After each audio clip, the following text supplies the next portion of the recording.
সাধারণ মানুষের গলায় তরোয়াল রেখে টাকা পয়সা ধান সবজি এমনকি ঘরের মেয়েকেও তুলে নিয়ে যেত। আর এই সব বর্গীদের বিরুদ্ধে রুখে দাঁড়াবার জন্য, বর্গীদের হাত থেকে সাধারণ মানুষকে রক্ষা করার জন্য তোর বাবা গ্রামের কিছু ছেলেপেলেদের নিয়ে একটি দল তৈরি করে, যে দলটিকে বাংলার রক্ষক বলা হতো। কিছু ভয়, কিছু রহস্য, কিছু কথা, কিছু ব্যথা, কিছুটা গোছানো আর কিছুটা কল্পনা নিয়ে আজকের গল্প বর্গী এলো দেশে। বন্ধুরা, আমার চ্যানেলে গল্প শুনতে আপনাদের কেমন লাগছে অবশ্যই কমেন্ট করে জানাবেন। নিত্য নতুন গল্প পেতে চ্যানেলটিকে সাবস্ক্রাইব করে পাশে থাকতে ভুলবেন না। শুরু হচ্ছে আজকের গল্প বর্গী এলো দেশে। আজকে শিবনাথের মেয়ের বিয়ে।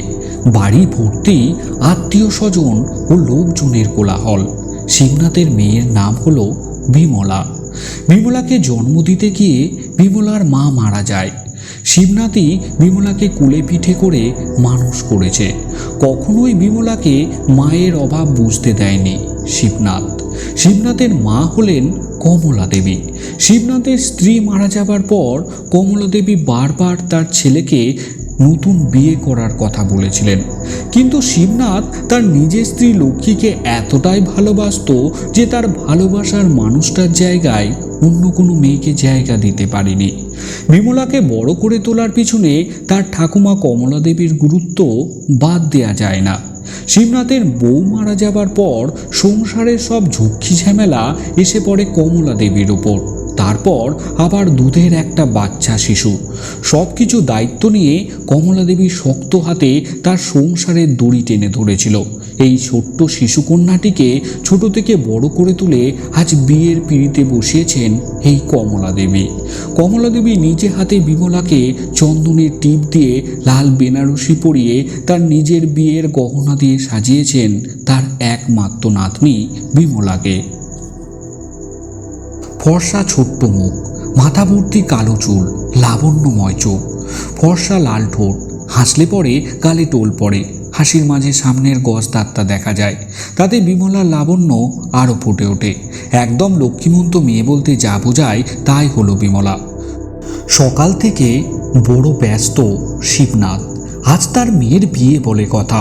পুকুর থেকে বড় বড় মাছ ধরে আনা হয়েছে। রথিন ময়রার দোকান থেকে আনা হয়েছে গুড়ের সন্দেশ, মিষ্টি আর লাল দই।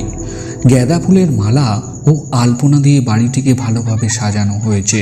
ছোট বড় মেয়েদের হাসি আর কোলাহলে ঘরটা যেন মৌ মৌ করছে। গায়ে হলুদ হচ্ছে বিমলার। দরজার পাশে হেলান দিয়ে এক দৃষ্টিতে বিমলার দিকে তাকিয়ে আছে শিবনাথ। শিবনাথের চোখের পাতায় জল নেমে আসে।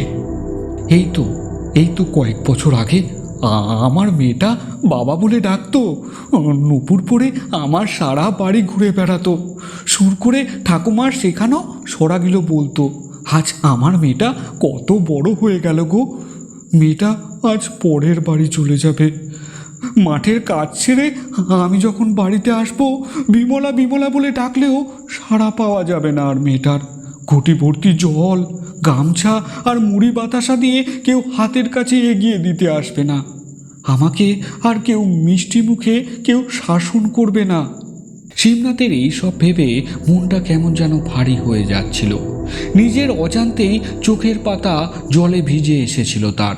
শিবনাথের পাশের গ্রাম শান্তিপুরের বিখ্যাত ব্যবসায়ী শ্যামসুন্দর চাটুর্যের বড় ছেলে পলাশ চাটুর্যের সাথে বিমলার বিয়ে ঠিক হয়েছে। 7 ভরি সোনা, 400 মোহর, পিতলের কাঁসারের দান সামগ্রী ও একটি গাই গরু পণ হিসেবে দিতে হয়েছে শিবনাথকে। গোধূলি লগ্নে পুরোহিতের উচ্চারিত মন্ত্রে প্রজাপতি ঋষির আশীর্বাদে বিমলার ও পলাশের বিবাহ সম্পন্ন হয়। বিমলার মাথা ভর্তি লম্বা মেটে সিঁদুর, হাত ভর্তি শাখা পলা। ছোট্ট মেয়েটাকে কেমন যেন গিন্নি গিন্নি দেখতে লাগছিল। বিয়ের পরের দিন বাপের ঘর থেকে বিদায় নেয়ার পালা। মাথায় পড়েছে বয়োজ্যেষ্ঠ মানুষের আশীর্বাদের হাত। সুখে থেকো, সুখে স্বামীর ঘর করো, শতপুত্রের মা হও। তোমার নতুন সংসার সুখ শান্তি সর্বদা বিরাজমান থাকুক। আরও কত কি। সবাই পান সুপারি দুব্য মাথায় দিয়ে বিমলা ও নতুন জামাই পলাশকে আশীর্বাদ করছিল। বাপের ঘর থেকে এবার বিদায় নেয়ার পালা। বিমলার বুকটা আঁতকে ওঠে। বিমলা তার ঠাকুমাকে জড়িয়ে ধরে হাউ মাউ করে কাঁদতে থাকে। ঠাম্মা, ও ঠাম্মা, আমি যাব না শ্বশুর বাড়ি। আমি তোমাকে ছেড়ে থাকতে পারবো না ঠাম্মা, ও ঠাম্মা। দালানে দাঁড়িয়েছিল শিবনাথ, তার চোখেও জল। শিবনাথকে দেখে বিমলা ছুটতে আসে তার কাছে কাঁদতে কাঁদতে। বাবা, বাবা, আমি তোমাকে ছেড়ে কি করে থাকবো বাবা, বাবা। কাঁদিস নে রে মা, কাঁদিস নে। সব মেয়েদেরই বাপের ঘর ছেড়ে স্বামীর ঘরে যেতে হয় রে মা। স্বামীর ঘরটাই তাদের আসল ঘর। কাঁদিস নে রে মা, তুই কাঁদিস নে।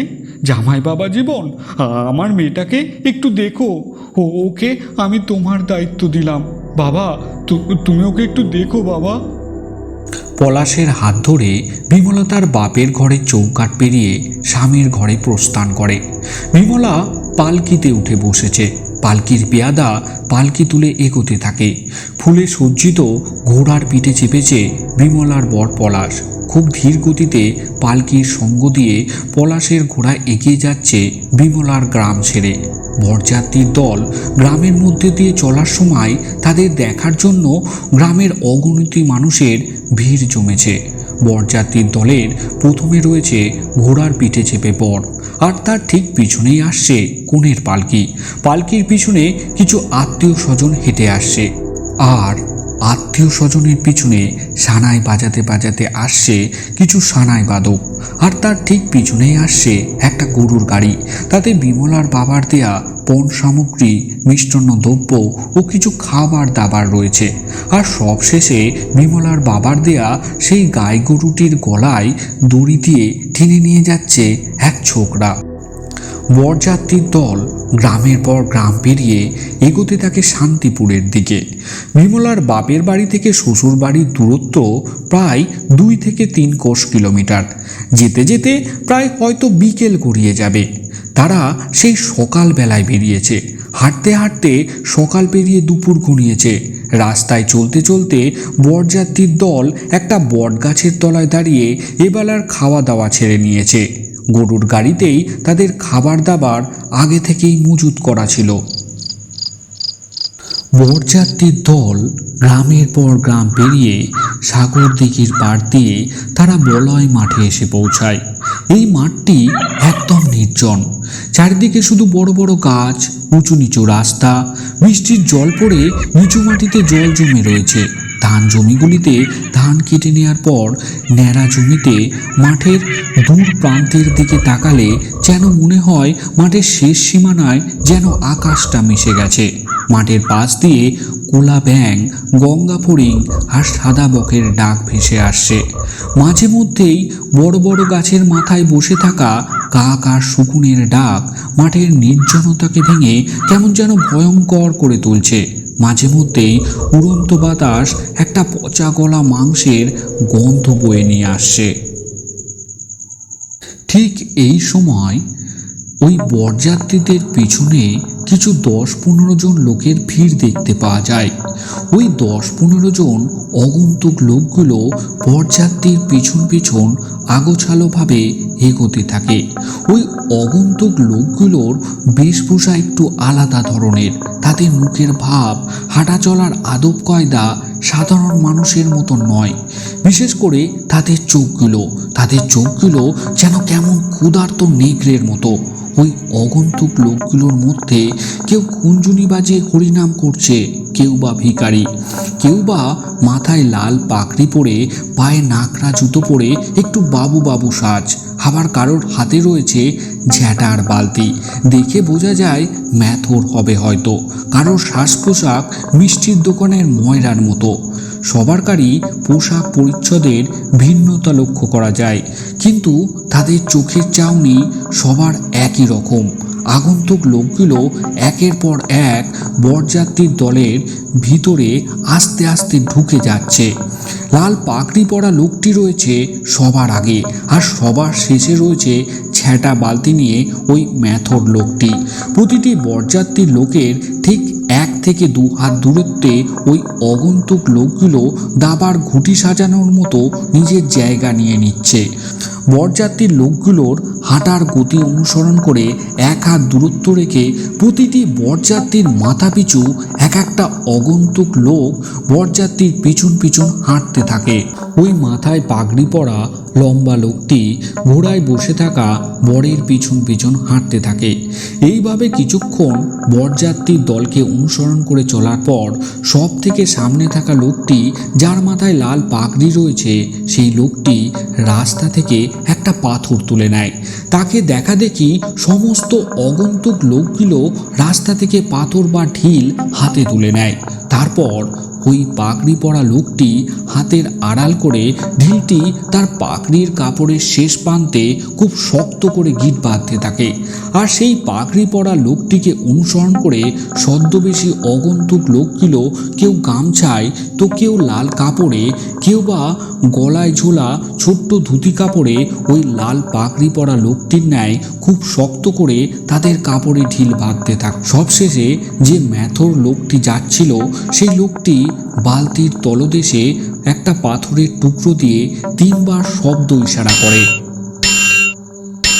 তারপর ওই মাথায় পাগড়ি পরা লোকটি তার পাগড়ি খুলে ঢিল বাঁধা পাগড়ির লম্বা কাপড়ের প্রান্তটা মাথার উপর 2 বার ঘুরিয়ে ঘোড়ার উপর বসে থাকা বরের গলা লক্ষ্য করে ছুঁড়ে দেয়।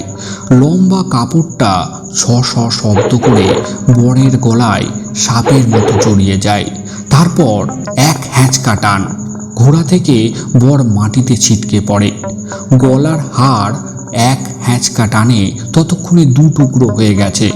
গলা দিয়ে জোরে চিৎকার করা তো দূর কি বাদ, শুধু হাত পা নাড়া ছটপটানি শব্দ, মুখ দিয়ে একটু গোঙানির আওয়াজ। তারপর সব শেষ।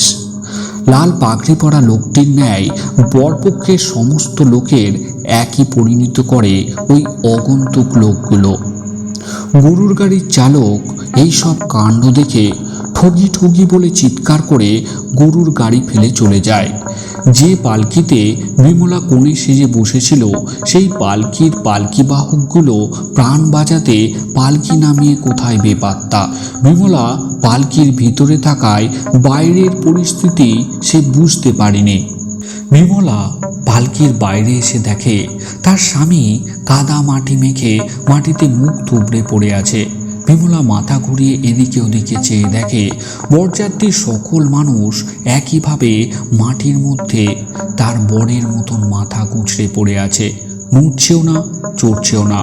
আর সেই সব মাটিতে পড়ে থাকা বরযাত্রীর উপর ওই আগন্তুক মানুষগুলো বরযাত্রীর গলা থেকে সোনার হাড়, হাত থেকে আংটি খুলতে ব্যস্ত।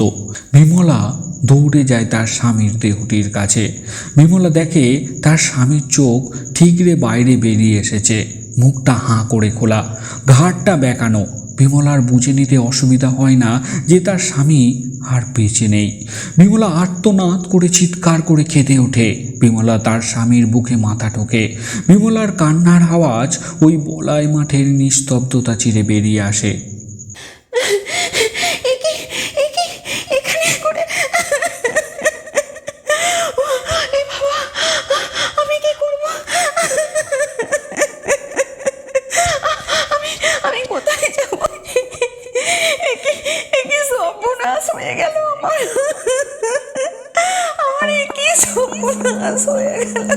সেই লাল পাঞ্জাবি পরা, পায়ে নাকড়া জুতো পরা লম্বা আগন্তুক লোকটি বিমলার সামনে এসে বলে ওঠে, এই মেয়ে, তুই চলি যা এখান থেকে। এখানে থাকা তোর জন্য ঠিক নয়। তোর গা ভর্তি সোনার গয়না, তারপর তুই যুবতী মেয়ে। তোর প্রতি যদি এদের লোভ লালসা জাগে, তাহলে তোকে ওরা কুকুর বিড়ালের মতো ছিঁড়ে ছিঁড়ে খাবে। চলে যা এখান থেকে, চলে যা। আমরা হলাম ঠগি, আমার নাম রাম সর্দার। মানুষ মেরে পেটের ভাত জোটে আমাদের। এই যে বাতাসে পচা গন্ধ ভেসে আসছে। ওটা কিসের গন্ধ জানিস? মানুষের শরীরের পচা গন্ধ। এইখানে মাঠটায় যে উঁচু নিচু ঢিবিগুলো দেখছিস, এইখানে সব আমাদের শিকার করা মানুষগুলো পুঁতে রেখেছি। রাতের অন্ধকারে খ্যাক শিয়ালে মাটি খুঁড়েছে মোড়া খাবে বলে, তাই জন্য হয়তো পচা গন্ধ বেরোচ্ছে। কিরে মেয়ে, তোকে এতক্ষণ ধরে বলছি, তুই কি যাবি নে? চলি যা না রে, চলি যা। তোর শরীরে মায়া লাগে নে? মরতে তোর ভয় লাগে নে বুঝি? তোর কষ্ট হবে তুই জানিস? প্রথমে তোর শ্বাস নিতে কষ্ট হবে, তারপর তোর চোখটা ঠিকরে বেরিয়ে আসবে, জিভটা লক লক করে উঠবে, হাত পা অসাড় হয়ে যাবে, তারপর কাঠপুতুলের মতন পড়ে থাকবি তোর বরের মতন। ভয় লাগছে না বুঝি? ভয় লাগছে না আমাদেরকে দেখে? আমরা হলাম ঠগি, ঠগি রে ঠগি। এই বলাই মাঠে দুপুরবেলা দিয়ে যে যায় সে আর কোনো দিনের জন্য বাড়ি ফিরতে পারে না। এই বলাই মাঠের কোনো এক প্রান্তে তোর নিথর দেহটা হাত পা ভেঙে আমরা মাটির তলায় পুঁতে রাখবো। তোর বর মনে হয় জানতো না এই বলাই মাঠে ঠগিদের কথা, তাহলে হয়তো ভুলক করেও দুপুরবেলায় বলাই মাঠে পা দিত না।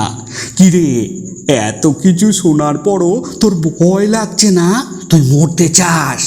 বাড়িতে যেতে তোর মন চাইছে না বুঝি? তুইও তোর বরের সাথে মরে সতী হবি না কিরে? চলি যা। যদি প্রাণের মায়া চাস তাহলে এখান থেকে চলি যা। বিমলা কান্না থামিয়ে নিজের জীবন বাঁচাতে ছুটে পালিয়ে যায় বাড়ির দিকে। বিমলার গা ভর্তি সোনার গয়না, তরতাজা যুবতী মেয়ে, কিন্তু ঠগিরাম সর্দার সেই বিমলাকে ভয় দেখিয়ে তাড়িয়ে দেয়। বিমলার শরীরে যা সোনা গয়না ছিল তাতে ঠগিদের বেশ ভালো মুনাফাই হতো, কিন্তু তা সত্ত্বেও ঠগিরাম সর্দার বিমলাকে ছেড়ে দেয়, কারণ ঠগিরা মা ভবানীর উপাসক ছিল। প্রতিটা ঠগির কপালে মা ভবানীর রক্ত তিলক। মা ভবানীর উপাসক হয়ে কোনো মেয়ের উপর আক্রমণ করা মানে মা ভবানীর ক্রোধের প্রকোপের কারণ হওয়া। তাই ঠগিরা কোনো মেয়ে মানুষকে ডাকাতি করার সময় তাকে স্পর্শ করা তো দূর কি বাদ, তার ছাওয়া পর্যন্ত মারাতো না। বরযাত্রীর গরুর গাড়িতে যা জিনিসপত্র ছিল, বরযাত্রীর শরীরে যা সোনা গয়না ছিল, যা টাকা পয়সা ছিল, সব নিয়ে বরযাত্রীর নিথর দেহগুলো বলাই মাঠে পুঁতে দেয়। নিস্তব্ধ মাঠ, বড় বড় অসত্য, বট, নিম, বকুল আর আম গাছগুলো এই হিংসত্ব শিকারের সমস্ত করুণ কাহিনী জেনেও যেন চুপ করে বসে আছে। আবার সেই মাঠের নিস্তব্ধতা, প্রকৃতির অরাজিকতা, আবার সেই বক, ব্যাং আর গঙ্গা ফড়িংয়ের ঝিঝি আওয়াজ। বলাই মাঠের কিছুক্ষণ আগে ঘটে যাওয়া এই হিংসাত্মক ঘটনাটাকে যেন ভোলানোর চেষ্টা করছে।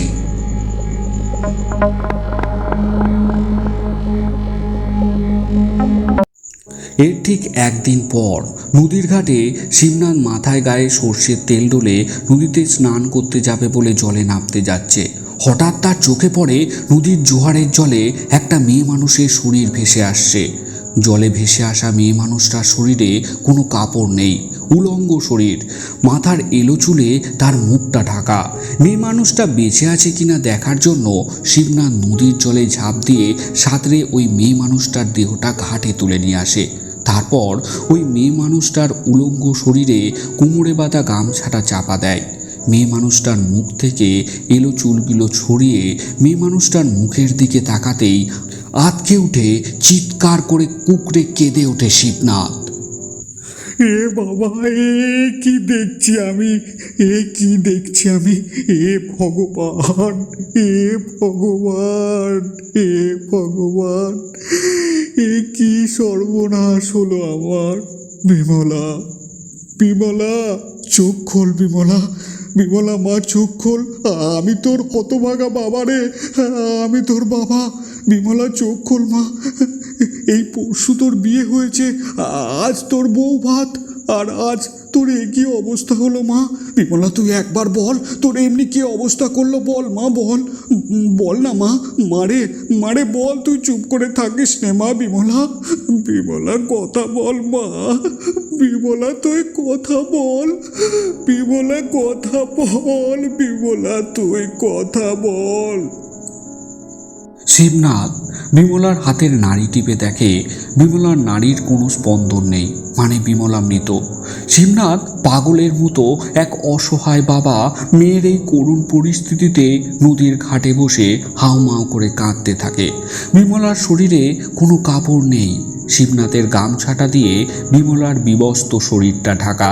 বিমলার ঠোঁটটাকে কেউ যেন খাবলে ছিঁড়ে নিয়েছে, সারা শরীরে ধস্তাধস্তি করার দাগ, হাতে পায়ে নানা স্থানে ক্ষত বিক্ষত দাগ, কপালের একদিকটা ফাটা, গলার কাছে কোনো শক্ত হাতের কালশিটে দাগ স্পষ্ট বোঝা যাচ্ছে। বিমলার শরীরটাকে কোনো হিংস্র মানসিকতার উদ্যম জানোয়ার প্রবৃত্তির কোনো মানুষ নিজের শরীরের লালসা মেটানোর জন্য বিমলার শরীরটাকে ব্যবহার করেছে। বিমলার বিবস্ত শরীর, ঠোঁটে গালে কামড়ের দাগ, হাতে পায়ে উড়ুতে ক্ষতবিক্ষত দাগ, এটার প্রমাণ করে যে মানবিকহীন পশু সম্প্রদায়ের জানোয়ার প্রবৃত্তির কোনো মানুষ নামক প্রাণীর হাতে শিকার হয়েছে এই নিষ্পাপ ফুলের মতন সুন্দর মেয়েটা। শিবনাথের নদীর ঘাটের কান্নার আওয়াজ শুনতে পেয়ে গ্রামবাসী ছুটে আসে, তারাও এমনি পরিস্থিতি দেখে চমকে ওঠে। শিবনাথ কাঁদতে কাঁদতে বিমলার নিথর দেহটা কোলপাজা করে তুলে নিয়ে আসে তার বাড়িতে। বিমলার ঠাকুমা কমলা দেবী তখন রান্না করছিল। ছেলের কান্নার আওয়াজ শুনতে পেয়ে ঘর থেকে বেরিয়ে এসে চমকে ওঠে, তারপর কুকড়ে কেঁদে ওঠে কমলা দেবী। এ কি হলো রে শিবু, এ কি হলো? বিমলার এমন অবস্থা কি করে হলো রে? এ শিবু, শিবু বিমলা কথা বলছে না কেন রে? কথা বল বিমলা, কথা বল। তোর এমন অবস্থা কে করলো রে বিমলা? তুই একবার কথা বল মা, তুই একবার কথা বল। কমলা দেবী কাঁদতে কাঁদতে ঘর থেকে একটা নতুন কাপড় এনে বিমলার সারা শরীর ঢেকে দেয়। এই তো সেদিন বেনারসি পরিয়ে চন্দনের ফোঁটা দিয়ে নিজে হাতে সাজিয়েছিলেন বিমলাকে কমলা দেবী। আজকে তার সেই বিমলা ফিরে এসেছে, কিন্তু তার গায়ে সেই বেনারসি নেই, সেই চন্দনের ফোঁটা নেই, বিমলার মুখে সেই হাসি নেই, নেই সেই হাসি মুখে ঠাকমা বলে ডাক। মা মরা মেয়েটাকে কোলে পিঠে করে মানুষ করেছিল এই কমলা দেবী। কমলা দেবী ভেবেছিল ভালো ঘরে মেয়েটাকে বিয়ে থাওয়া দিয়ে নাতিপুতির মুখ দেখে শান্তিতে মরতে পারবে সে। মেয়েটার কপালে একটু সুখ শান্তি জুটলে কমলা দেবীর মনটা একটু জুড়োবে, একটু শান্তি পাবে। হায় রে বিধান, একেবারে সব শেষ হয়ে গেল। একদিন আগে বরণডলা দিয়ে বিমলাকে আশীর্বাদ করে হালতা পরিয়ে লক্ষ্মীমন্ত্র মেয়েটাকে স্বামীর ঘর করার জন্য এই বাপের ঘর থেকে বিয়ের পালকি উঠেছিল তার। আর আজ সেই ঘর থেকেই বিমলার নিথর মরা শরীরটা চারজনের কাঁধে চেপে জয় হরি হরিবল, জয় হরি হরিবল বলে শ্মশান পথে যাচ্ছে। বেণীমাধবপুর শ্মশানে বিমলার শেষ কৃতকার্য সম্পন্ন হয়। ভগ্ন হৃদয়ে চোখের জল নিয়ে শিবনাথ তার মেয়ের মুখাগ্নি করে। ক্লান্ত শরীরে দুঃখিত মন নিয়ে শিবনাথ বাড়ি ফিরে আসে। ঘরের এক কোণে মাটির দেয়ালে হেলান দিয়ে বসে আছে শিবনাথ। অন্ধকার ঘরে ছোট্ট প্রদীপের আলোর দিকে মুখ করে বসে আছে সে। শিবনাথের মা কমলা দেবী ঘরের দরজা ঠেলে ঘরের ভিতরে আসেন। কন্যার মৃত্যু শোকে মুমূর্ষু হয়ে পড়েছে শিবনাথ। তার মুখে ফুটে উঠেছে দুঃখ ও জীবনের প্রতি হতাশার ছাপ। কমলা দেবী শিবনাথকে বলেন, শিবু, তুই একটু আমার সাথে আয় তো বাবা। কমলা দেবী শিবনাথকে নিয়ে তাদের গ্রামের রক্ষাকালীর মন্দিরে আসেন। তারপর শিবনাথের হাতে থাকা একটা তাবিজ খুলে দিয়ে শিবনাথকে কমলা দেবী বলেন, এই তাবিজ পরিয়ে মা কালীর কাছে আমার মাথা ছুঁয়ে শিবু তুই একদিন দিব্যি করেছিলিস যে তুই কোনোদিন লাঠি ধরবি না, তরোয়াল ধরবি না, তীর ধনুক ছুবি না, কোনো অন্যায়ের প্রতিবাদ করবি না। তুই কোনোদিন মারামারি করবি না, কোনো হিংসার পথ অবলম্বন করবি না। কিন্তু আজ এই মা কালীর সামনে আমি আমার প্রতিজ্ঞা তুলে নিচ্ছি। আজ আমি তোকে নিজে বলছি, তুই অস্ত্র ধর, ওই পাপীদের তুই নিধন কর। পৃথিবীতে যতবার পাপ আর অন্যায় বেড়েছে ততবার প্রলয় ঘটেছে। পৃথিবীর বুক চিরে নেমে এসেছে কোনো না কোনো অবতার। পরশুরাম তুলেছে তার কুঠার, কৃষ্ণ তুলেছেন তার সুদর্শন চক্র, অর্জুন তুলেছেন তার গান্ডব ধনুক। আর আজ শিবু তোর হাতে আমি তুলে দিচ্ছি এই ধারালো তরোয়াল, তীর ধনুক আর এই লাঠি। একদিন আমি তোর হাত থেকে লাঠি, তরোয়াল, তীর ধনুক কেড়ে নিয়েছিলাম, আর আজ আমি তোকে আমার দেওয়া সব প্রতিজ্ঞা থেকে মুক্তি দিলাম। তুই যা শিবু, তুই যা। বিমলাকে যারা নির্যাতন করেছে, ফুলের মতো নিষ্পাপ মেয়েকে যারা শেষ করে দিয়েছে, সেই ঠগীদের তুই পাপের শাস্তি দে। তুই নিধান কর এই পাপীদের, যাতে আর কোনো নতুন করে নিষ্পাপ মেয়েদের এই ঠগীদের হাতের শিকার হতে না হয়। বিমলার দেহ নিয়ে তুই শ্মশানে চলে যাবার পর শান্তিপুর থেকে পলাশের বাবা এসেছিলেন। তিনি বললেন, বরযাত্রীদের দল বলাইয়ের মাঠ পেরিয়ে যাওয়ার সময় তারা ঠগীদের কবলে পড়ে। ঠগীরা বরযাত্রীদের সমস্ত গয়না, টাকা পয়সা কেড়ে নিয়ে বরযাত্রীদের সমস্ত মানুষকে মেরে ওই বলাইয়ের মাঠে পুঁতে দিয়েছে। শিবু, তরোয়ালের ঘা প্রতিরোধ করার জন্য হাতে তরোয়ালই ধরতে হয় বাবা। ঠগ, চোর, শয়তান মানুষেরা মুখের কথায় ভেজে না, তারা তরোয়ালের ভাষা বোঝে। আর যে মানুষ যে ভাষা বোঝে তাকে সেই ভাষাই বোঝাতে হয়। মনে পড়ে শিবু, আজ থেকে 25 বছরের আগেকার কথা, সেই প্রতিজ্ঞার কথা মনে পড়ে? আমার মাথায় হাত দিয়ে তোকে আমি জোর করে আমার মাথার দিব্যি দিয়েছিলাম। সেই ইতিহাসের কথা মনে পড়লে আজও আমার গায়ের লোম খাড়া হয়ে যায়। সালটা ছিল 1745। ভিন রাজ্য থেকে বর্গীরা আসতো বাংলায়। তারা জাতিতে ছিল মারাঠা, শিবের উপাসক।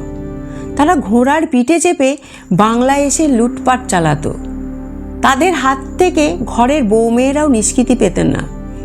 সাধারণ মানুষের গলায় তরোয়াল রেখে টাকা, পয়সা, ধান, সবজি, এমনকি ঘরের মেয়েকেও তুলে নিয়ে যেত। আর এই সব বর্গীদের বিরুদ্ধে রুখে দাঁড়াবার জন্য, বর্গীদের হাত থেকে সাধারণ মানুষকে রক্ষা করার জন্য তোর বাবা গ্রামের কিছু ছেলেপেলেদের নিয়ে একটি দল তৈরি করে, যে দলটিকে বাংলার রক্ষক বলা হতো। তোর বাবা তরোয়াল চালানো, ধনুর্বিদ্যায় মাহির ছিল। মনে পড়ে শিবু? মনে পড়ে তোর বাবা তোকে নিজে হাতে তরোয়াল চালানো শিখিয়েছিলেন ধনুর্বিদ্যা, শিখিয়েছিলেন ধনীবেদ বিদ্যা। এই লড়াই যে তুই তোর বাবার ডান হাত ছিলিস। বর্গীরা সংগ্রামপুরের গ্রামে ঢুকতে ভয় পেত বাংলার রক্ষক দলের জন্য। কত বর্গী ধরাশায়ী হয়ে পড়েছিল এই বাংলার রক্ষকদের হাতে। একদিন বর্গীরা অনেক দল বল নিয়ে আক্রমণ করে এই সংগ্রামপুর গ্রামের উপর। গ্রামের ঘর বাড়ি আগুন লাগিয়ে দেয়। সংখ্যাগরিষ্ঠ বর্গীদের কাছে 10-20 জন লোক নিয়ে তৈরি করা রক্ষক দলটি খড়কুটোর মতো উড়ে যায়। সেদিন তোর শরীর খারাপ ছিল, তোর গায়ে জ্বর, তুই সেদিন ঘরেই ছিলিস। তোর শরীর খারাপ থাকার জন্য তুই এই বাংলার রক্ষক দলে সেদিন যোগ দিসনি। গ্রামের মানুষরা তোর বাবার রক্তাক্ত নিথর দেহটাকে আমাদের দালানে এনে শুইয়ে দেয়। আমি সেদিন তোর বাবার মৃত্যুতে মুচড়ে পড়েছিলাম। নিজের মনোবল ভেঙে গেছিল একদম। তোর বাবাকে হারানোর পর আমি আর তোকে হারাতে চাইনি। আর সেই জন্যই সেদিন মা কালীর মন্দিরের সামনে তোকে দাঁড় করিয়ে আমার মাথায় হাত দিয়ে তোকে দিব্যি দিয়েছিলাম যে তুই কোনোদিন তরোয়াল ধরবি না, কোনোদিন অস্ত্র ছুবি না তুই। আর আজ আমি নিজে আমার মাথার উপর হাত দেওয়া দিব্যি আমি তুলে নিলাম। যা শিবু, তুই যা। যারা আমার ফুলের মতো নিষ্পাপ বিমলাকে শেষ করে দিয়েছে তাদের তুই নিজে হাতে শাস্তি দে, শেষ করে দে ওই পাপীদের। যা শিবু, যা। মা ভবানীর উপাসক হওয়ায় ঠগীরা তো বিমলাকে ছেড়ে দিয়েছিল, তাহলে বিমলার মৃত্যুর পিছনে কার হাত রয়েছে? শিবনাথ কি পারবে বিমলার আসল খুনিকে বার করতে? এই সমস্ত প্রশ্নের উত্তর নিয়ে গল্পটির দ্বিতীয় পর্ব আসবে পরের সপ্তাহে। বন্ধুরা, গল্পটি আপনাদের কেমন লাগলো কমেন্ট করে জানাতে ভুলবেন না। গল্প পাঠে আমি তথা সংখ্যা নারায়ণ, বিমলার চরিত্রে ও কমলা দেবীর চরিত্রে রয়েছেন রীতা ঘোষ। বন্ধুরা, আজ তাহলে আসি, আবার দেখা হবে ঠিক রবিবার রাত্রি 8:30টায়। নমস্কার, ভালো থাকবেন, সুস্থ থাকবেন। শুভ রথযাত্রার শুভেচ্ছা ও অভিনন্দন রইল সকলের জন্য।